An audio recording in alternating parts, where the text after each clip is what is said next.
오늘은 종교개혁주일입니다. 10월 5번째 주일 일부 예배 사도신경 고백함으로 드리겠습니다.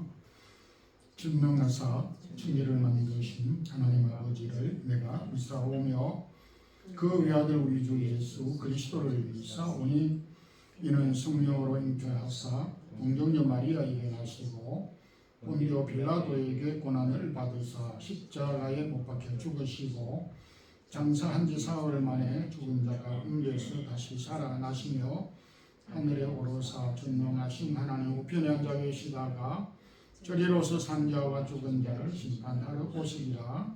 성령을 믿사오며 거룩한 공회와 성도가 서로 교통하는 것과 죄를 사하여 주시는 것과 몸이 다시 사는 것과 영원히 사는 것을 믿사옵나이다. 아멘. 찬양과 감사를 여호와 하나님께 돌립니다.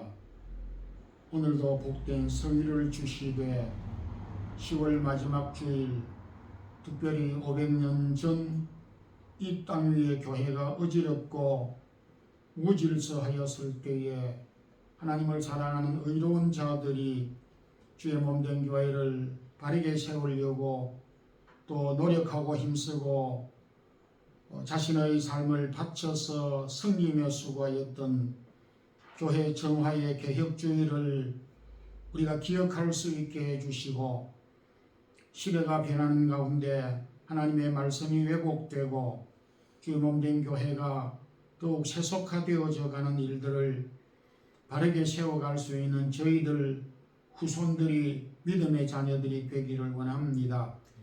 오늘도 멀리에서부터 가깝게 우리 자신에게서 우리 교회에서부터 하나님 기뻐하지 않는 일들을 버리게 하시고 하나님이 원하시는 뜻을 분별할 수 있도록 지혜를 더하여 주옵시고 틀린 부분들을 과감하게 고쳐나갈 수 있는 용기를 더하여 주옵소서.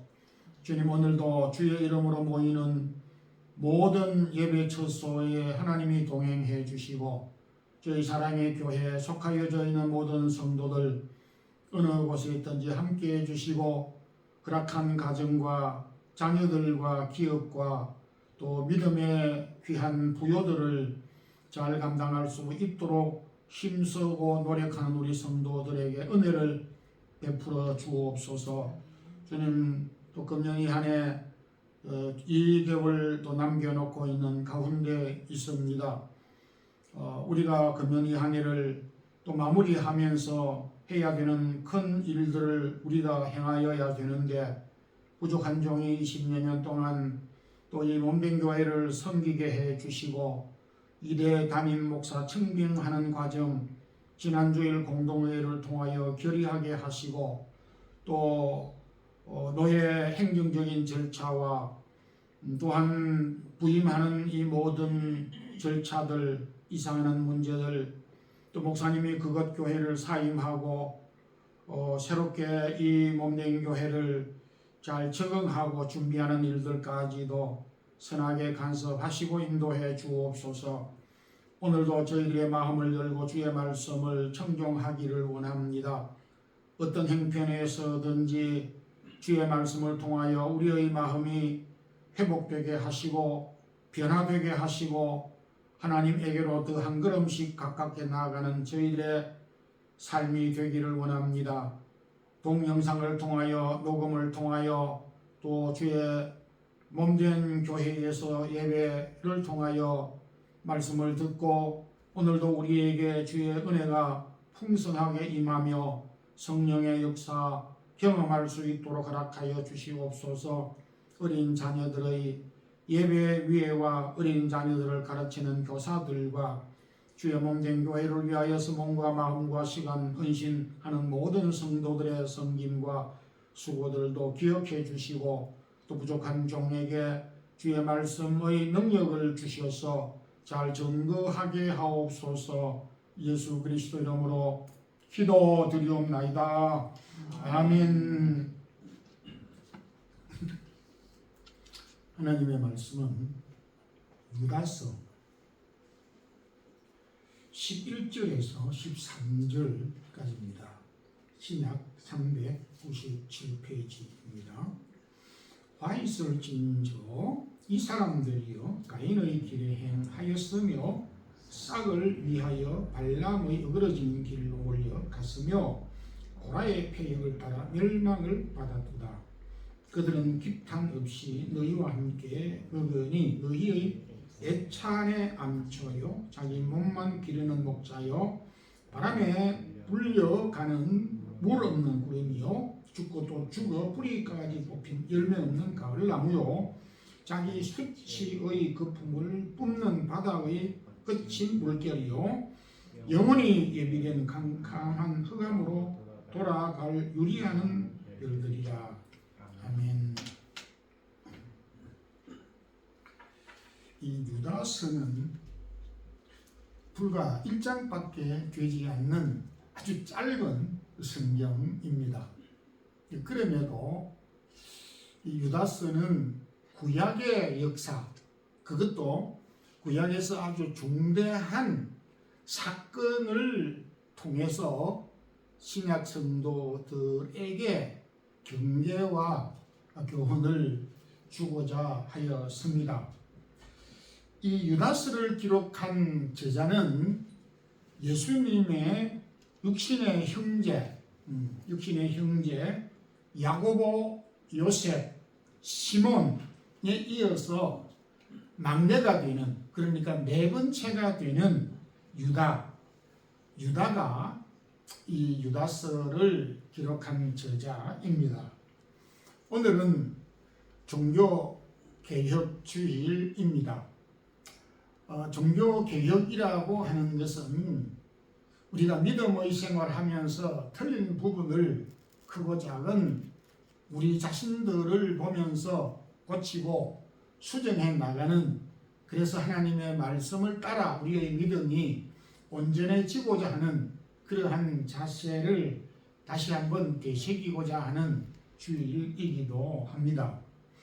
종교개혁주의를 또 우리가 생각하면서 신앙생활의 세 가지 암초라고 하는 말씀으로 은혜를 나누고자 합니다.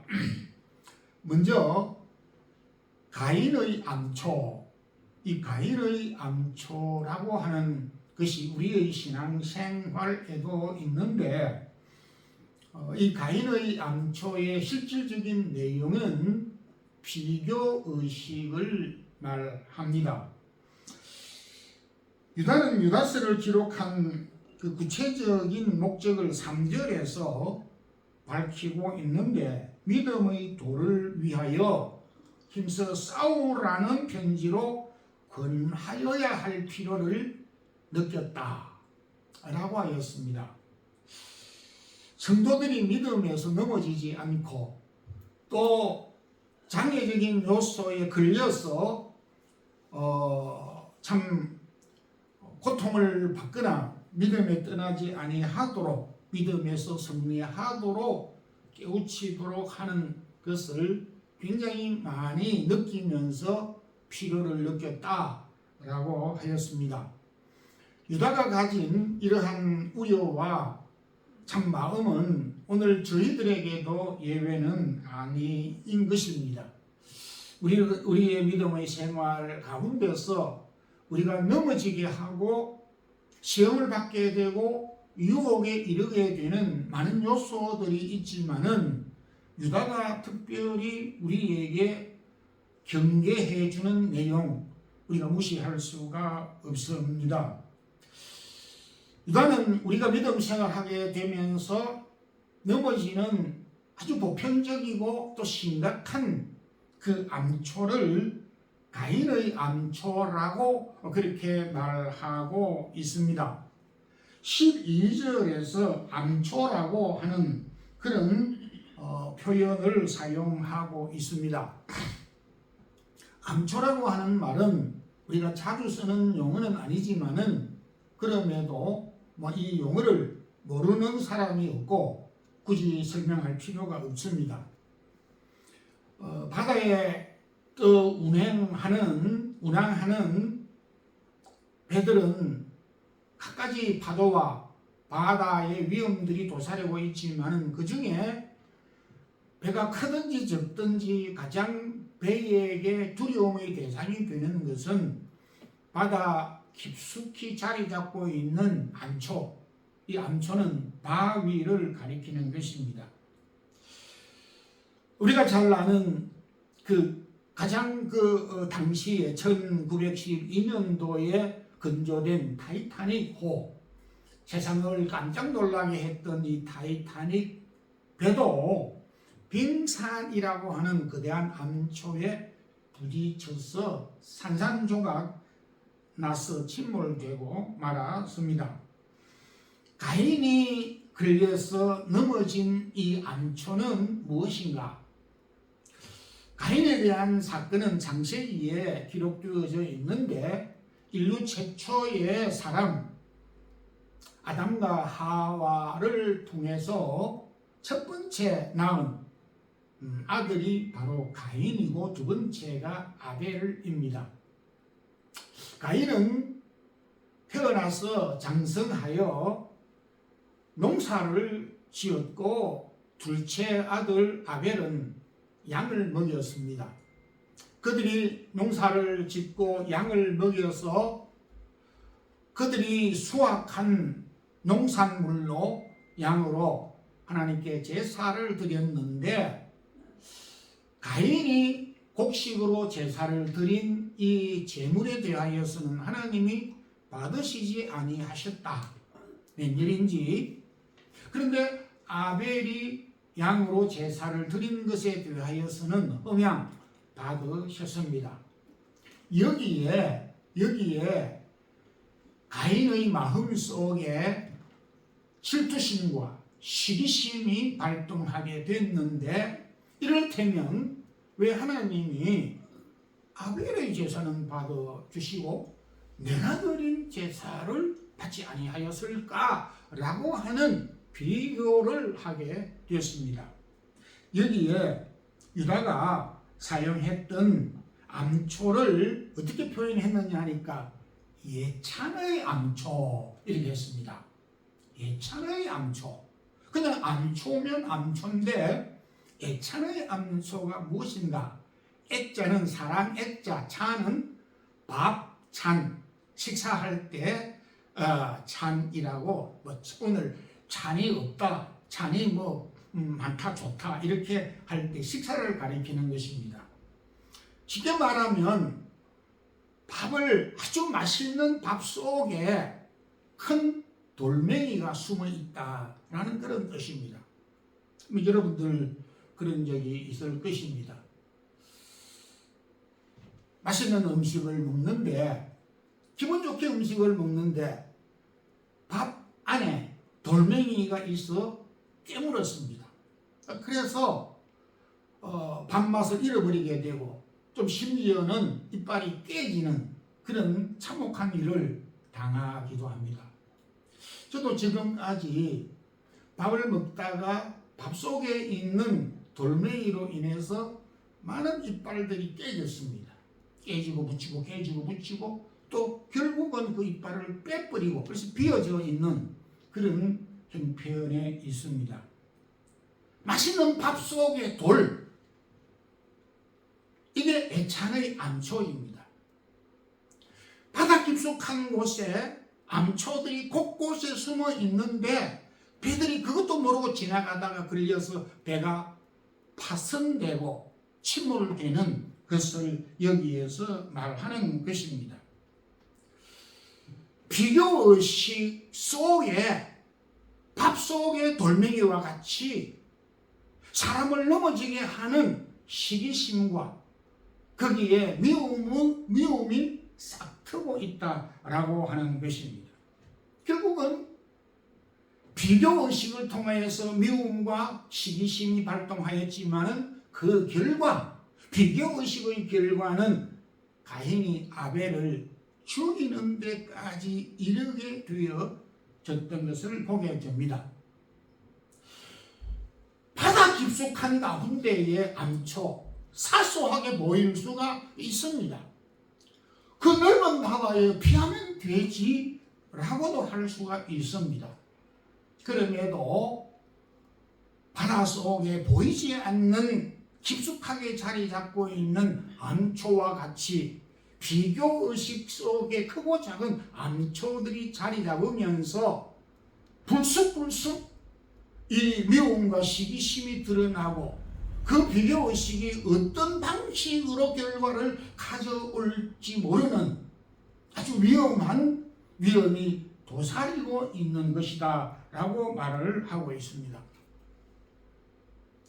다윗이 블레셋을 물리치고 전쟁에서 승리하고 돌아왔을 때에 사울 왕은 승리의 기쁨보다는 비교의식을 통하여서 기쁨보다는 다윗을 죽여야 하겠다라고 이런 시기심이 가득 차게 되어졌음을 보게 됩니다. 암초가 무서운 것은 물속에 잠겨 있기 때문에 위험한 것입니다. 비교의식이 위험한 것은 사람의 마음속 깊숙이 이곳저곳에 자리 잡고 있기 때문입니다. 보이지 않지만은 갑자기 드러나고 갑자기 나타나기 때문에 위험하다는 것입니다. 또 하나는 이 비교의식은 저 아프리카 몽골 혹은 오지에 살고 있는 사람들과 비교하는 것이 아니라 사랑하고 있는 사람에게 가장 가까운 사람에게 나타난다는 것이 더욱더 위험하고 불행인 것입니다. 20세기의 아주 문필가인 C.S. 루이스는 마귀가 사람을 가장 불행하게 하기 위해서 최고로 유용하게 사용하는 것이 바로 비교의식이다 이렇게 했습니다. 영적인 면에서 이 비교의식은 더욱더 참혹한 것입니다. 누가복음 18장에 소위 말하는 바리새인의 기도가 있습니다. 하나님, 저는 저 세리와 같지 않습니다. 세리와 같이 도색을 하거나 불의하거나 간음도 하지 아니하였습니다. 나는 하나님의 명령을 또박또박 잘 지켰고 금식도 하고 11조도 또박또박 잘 하였습니다. 라고 기도를 하였습니다. 이거는 기도가 아니죠. 그 바리새인이 누구하고 비교를 하였느냐 하니 세리하고 비교를 하여서 자신의 의로움을 사람에게 뿐만 아니라 하나님에게 나타내고자 했던 것입니다. 겨우 세리하고 비교해서 자신의 의로움을 나타내고자 하였던 그 의가 얼마만큼 의롭고 얼마만큼 옳은 것이겠습니까? 비교할 데가 없어서 세리와 비교해서 제가 의로운 사람입니다. 여러분, 우리가 생각을 해보세요. 도둑질하는 도둑과 내가 비교해서 저 사람은 일주일에 한 번씩 도둑질을 하는데 저 사람은 한 달에 한 번씩 도둑질을 하는데 저는 1년에 한 번밖에 도둑질을 하지 않습니다. 좀 착하지요? 이게 비교가 됩니까? 이렇게 비교의식은 사람을 합리화시키는 것입니다. 초등학교에 나오는 동화이기도 하지만은 토끼와 거북이. 토끼와 거북이가 어찌하여 비교의 대상이 됩니까? 토끼는 토끼대로 잘 뛰는 장점이 있고 거북이는 천천히지만은 오래도록 지구력 있게 인내를 가지고 그렇게 인내하며 완주하는 그런 장점이 있습니다. 우리의 눈에는 소극적이고 부정적인 것만 많이 생각을 하는데 장점을 보게 되면 비교의식을 어느 정도 극복할 수가 있게 되는 것입니다. 앞서 말씀드린 바와 같이 암소는 그 배가 얼마나 크든지 상관없이 파괴시키는 것처럼 비교의식을 통해 나오는 미움과 시기심과 질투심과 파괴력은 밥속의 돌멩이처럼 바다의 암초처럼 위험한 존재다라고 하는 것을 말씀해 주셨습니다. 물건은 이것이 좋고 이것이 저것보다 좋다라고 비교할 수 있지만은 하나님이 우리에게 주신 은혜와 은사와 축복과 이건 비교의 대상이 아닌 것입니다. 이것을 우리가 좀 분명하게 구별할 수 있는 안목과 지혜가 필요합니다. 우리의 믿음을 사정없이 여지없이 넘어뜨리고 무너뜨리게 하는 암초, 이 비교의식을 우리가 믿음으로 잘 극복하는 성도들이 되기를 진심으로 소망합니다.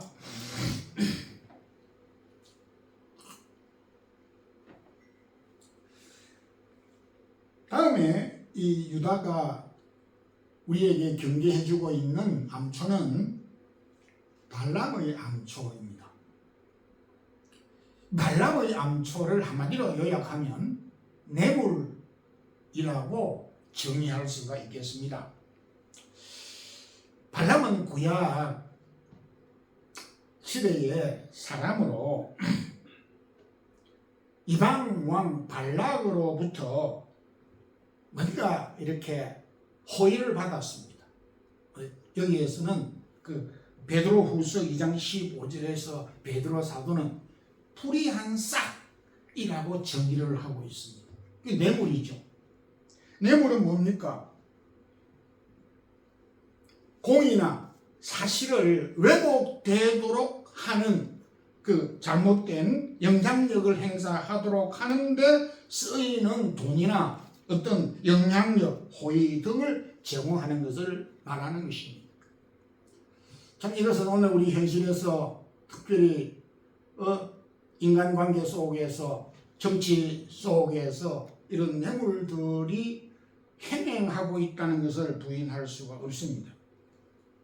11절에 싹을 위하여 발람의 어그러진 길로 몰려갔으며 멸망을 받았도다. 결국 발람은 이 뇌물로 인하여서 이스라엘 백성들이 하나님을 떠나게 됐고 우상을 섬기게 됐고 그리고 무엇보다 음행에 빠지게 되어졌습니다. 이로 인해서 발람도 죽임을 당했지만은 24,000명이 동시에 죽임을 당하는 엄청난 멸망의 길로 들어가게 됐습니다. 블레셋 방백들이 사사시대 블레셋 방백들이 사사였던 삼손을 함정에 빠뜨려 잡기 위해서 미립개를 썼는데 들릴라라고 하는 이 미인을 고용을 했습니다. 어떻게? 은 1,100개를 주고 매수를 하였습니다. 은 1,100개가 가치가 얼마나 될까? 이렇게 우리가 좀 막연할 수가 있는데 그 사사기를 보면은 그 뒤편에 그 레인이 당시 제사장의 급료가 은 10개였습니다. 그리고 옷 한 벌 정도. 이게 1년 연봉이었습니다. 당시 제사장의 1년 연봉이 은 10개고 옷 한 벌 정도였는데 블레셋 그 나라가 들릴라에게 은 1,100개를 제공했다라는 말은 당시 제사장의 110년의 연봉을 한꺼번에 주었다 이겁니다. 그게 눈이 뒤집혀진 거지. 무슨 수를 썼으래도 이 삼손을 유혹하고 미혹하고 그렇게 빠뜨려야 되겠다라고 생각을 했겠죠. 이게 바로 뇌물의 힘인 것입니다. 아주 무서운 것 아니겠습니까? 우리 성경에서 이 뇌물 사건이 한두 가지가 아닙니다. 그 많은 뇌물 사건 가운데에 가룟 유다가 예수님을 은 30을 받고 넘겨준 이 뇌물 사건입니다. 유다는 은 30을 받고 예수님을 내어주고 알려주고 잡도록 기회를 갖도록 자리를 마련하였습니다. 마치 이 갱단들이 현금하고 마약을 이렇게 맞바꾸는 이런 장면을 연상할 수 있는 그런 환경을 마련하고 돈을 받고 예수님을 넘겨주고 돈을 받고 마약을 넘겨주고 그래야 하는 이런 장면을 연상할 수 있는 정도로 은30을 받고 예수님을 넘겨주었습니다. 그 결과 체포되었고 십자가형을 당하였습니다.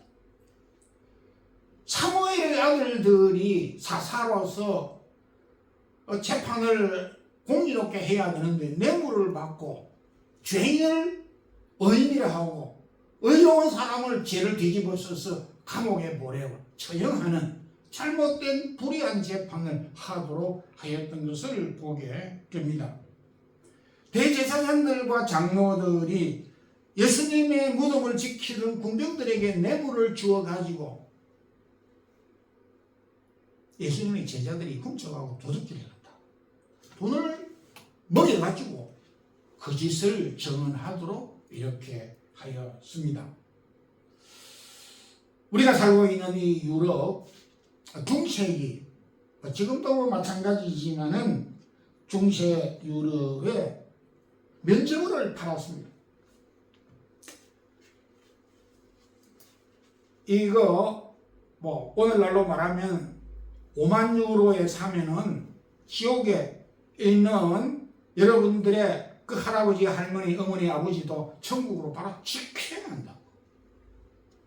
3만 유로를 내면은 여러 개 있는 여러분들의 그 사랑하는 사람들이 천국으로 바로 직방으로 올라간다. 해서 면죄부를 교황 측에서 발급해가지고 글자 몇 개 쓰고 부적처럼 그리고 돈을 주고 받고 그렇게 그 사람들이 그걸 믿었다라고 하는 것입니다.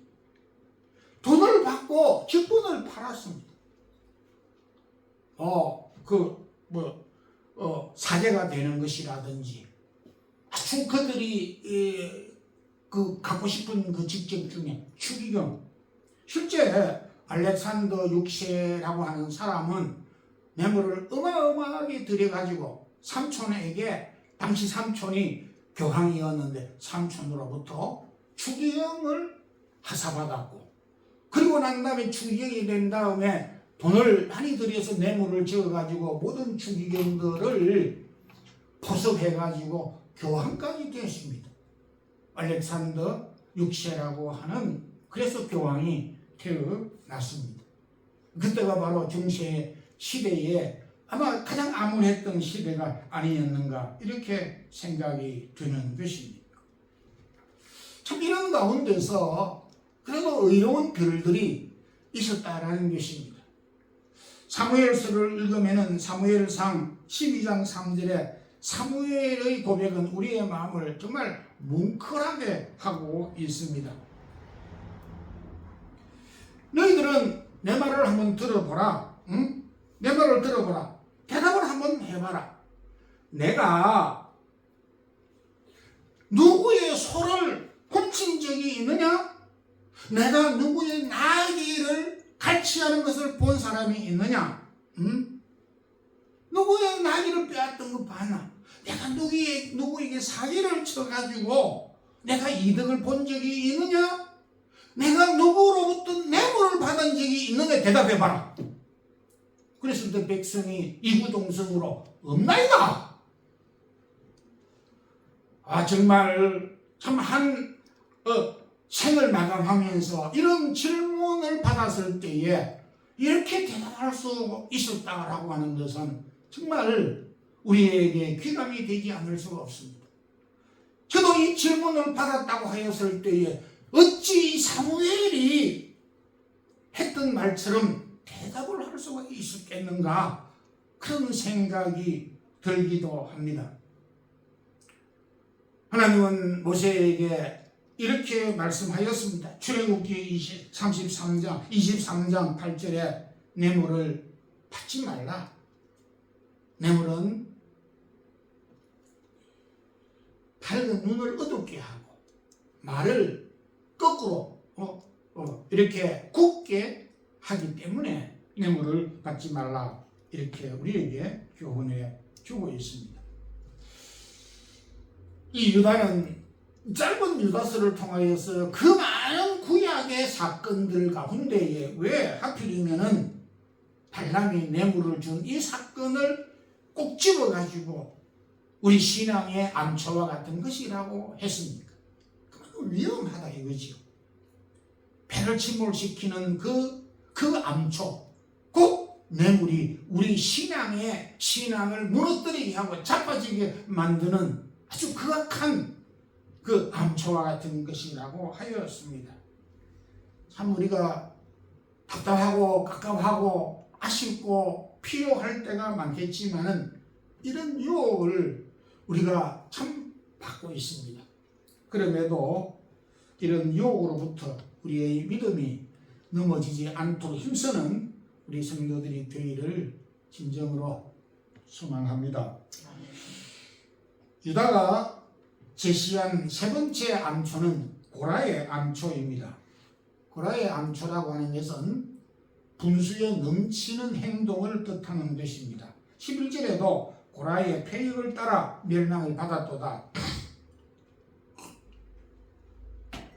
여기 패역이라고 하는 것은 반역을 뜻하는 것입니다. 우리가 잘 아는 대로 고라는 모세 시대의 사람으로 다단과 아비람과 더불어서 그리고 250명 족장들과 더불어서 반란을 일으켰습니다. 쉽게 말하면 밀란을 일으켰고 당파를 만들어서 대적하고 대항을 했습니다.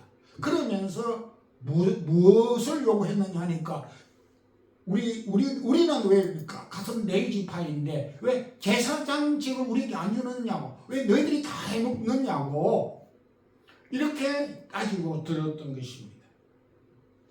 정말 월권이 아닐 수가 없고, 그래서 이 모습을 본 모세가 어이가 없어가지고 이렇게 이야기를 했습니다. 민수기 16장에서 너희가 분수에 지나도다.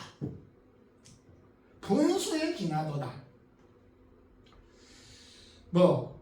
국어를 잘하기 위해서는 주제 파악을 해야 되고, 산수를 잘하기 위해서는 분수를 알아야 되고, 지리를 잘 알기 위해서는 위치 파악을 잘 해야 된다라고 하는 그런 농담 섞인 말도 있습니다. 흔히 어떤 사람이 우리에게 당신 좀 주제 넘어, 주제 파악을 좀 해, 왜 주제 파악을 잘 못해? 이런 말을 가령 했다, 들었다라고 했을 때에 조금 모자라고 상황 파악을 한참 이야기를 하고 있는데 갑자기 나타나서 이 상황 파악을 하지 못하고 엉뚱한 소리를 할 수가 있습니다. 그럴 때에 주제 파악을 좀 하라고 말을 하기도 합니다. 주제 파악을 좀 잘 못하는 것은 비도덕적인 것은 아닙니다. 그래서 조금 흉이 될 수도 있습니다. 그것은 그렇게 나쁜 것도 아니고 고칠 수 있고 그리고 시간이 지나면 깨닫게 되는 것입니다. 그런데 당신 분수를 좀 알라. 당신은 너무 분수에 지나쳐. 밥도 못 먹고 빚을 내고 있는데 무슨 명품 백을 가지고 명품 코트를 철철히 사 입고 그래? 분수를 좀 알아라. 이렇게 하면 그거는 뭡니까? 병 중에 큰 병인 것입니다. 지금 모세가 여러 가지 할 말을 할 수가 있습니다. 반역하고 이렇게 당을 지어서 대적하고 제사장직을 달라라고 하는 것에 대하여서 여러 말로 할 수가 있지만 딱 한마디로 너희가 분수에 지나치다 이렇게 이야기를 했습니다. 또 한 곳에 모세가 이런 말을 했습니다. 이스라엘 백성들이 광야에서 우리가 만나만은 먹기 너무 이렇게 지루하고 그러니까 우리에게 수박도 참외도 부추도 오이도 수박도 오이도 참외도 멜론도 좀 달라 이렇게 했습니다.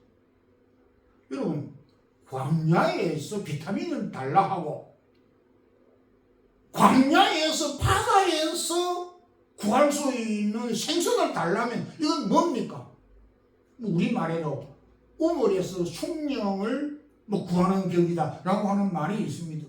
그거는 그렇게 적을 때에 다른 곳에 달려가서 숭늉을 가져올 수도 있습니다. 그렇지만은 광야에서 어찌 바다에서 태어나는 연어를 가져올 수 있겠고 이 참치를 가져올 수 있겠느냐 이겁니다. 그리고 온실에서 재배하는 오이 이거를 어떻게 광야에서 내줄 수 있습니까? 이 모습을 보고 모세가 그들을 향해서 너희가 분수에 지나치다 이렇게 했어요. 참 오늘도 우리가 살면서 이 분수에 지나치는 삶을 살 수가 있습니다. 분수에 넘치다라고 하는 것은 경계선을 넘는다 이런 뜻도 됩니다만은 여러 가지 의미가 포함되어 있습니다. 우리가 사람이 가진 욕망은 끝이 없습니다. 그래서 바울은 빌립보 교회 성도들에게 자족하기를 힘쓰라고 교훈해 주기도 하였습니다.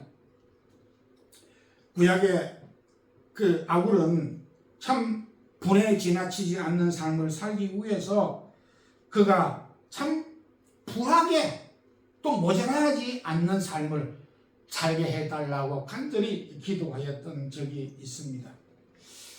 오늘은 틀린 것을 잘못된 것을 고치려고 애썼던 종교개혁주일입니다. 유다는 사람들이 대수롭지 않게 넘어가려고 생각하는 비교의식 또 뇌물, 분수에 지나침 이것은 여지없이 그 누구든지 신앙을 넘어뜨리게 하고 우리의 믿음을 앗아가게 되고 엎어지고 자빠지게 만드는 암초, 바위, 큰 바위 덩어리라 하였습니다. 바위를 이길 장사가 누가 있겠으며 바위에게 받쳐서 넘어지지 않을 사람이 그 누가 있겠습니까? 우리의 마음속 깊이 보일락 말락 자리 잡고 있는 비교의식, 분수의 지나침, 그리고 뇌물, 빙상의 일각 적게 보이지만은 결코 적은 것이 아니고 평생 믿음의 생활했던 사람도 무너뜨릴 수 있다라고 하는 것을 우리에게 교훈해 주셨습니다. 우리 앞에 도사리고 있는 비교의식의 양초, 뇌물의 양초, 그리고 분에 넘치는 이런 암초들을 믿음으로 싸워 승리하는 우리 성도들이 되기를 주님의 이름으로 축원합니다. 아멘. 주님 감사합니다. 오늘도 귀한 성의를 주셔서 믿음의 사람 유다가 짧은 구절에서 우리에게 오늘도 세 가지를 경계하고 교훈해 주셨음을 감사합니다. 하나님 아버지, 우리가 틀린 부분, 잘못된 부분, 또 교회가 틀리고 잘못된 부분들을 우리가 고쳐나갈 수 있는 그런 교회력 종교개혁주의를 맞이하게 됐습니다. 우리 마음속에 자리 잡고 있는 비교의식과 뇌물과 분에 넘치는 이 모든 생각들을 믿음으로 잘 극복하는 우리 모든 성도들, 그래서 믿음에 승리하는 우리 성도들이 되게 하옵소서. 주의 사랑하는 성도들이 시간과 몸과 물질, 정성과 우리의 헌신, 수고를 드렸습니다. 받아주시고 주께서 긍휼과 필요한 것들로 공급해 주시옵소서. 주 예수 그리스도의 크신 은혜와 하나님 우리 아버지의 크신 사랑과 성령의 교통하심이 오늘도 우리의 믿음을 넘어뜨리게 하는 각가지 암초들로 인하여 넘어지지 않게 하시고 믿음으로 유혹받지 않고 승리하며 살아가는 우리 모든 성도들에게 이제부터 영원토록 함께 있을지어다. 아멘.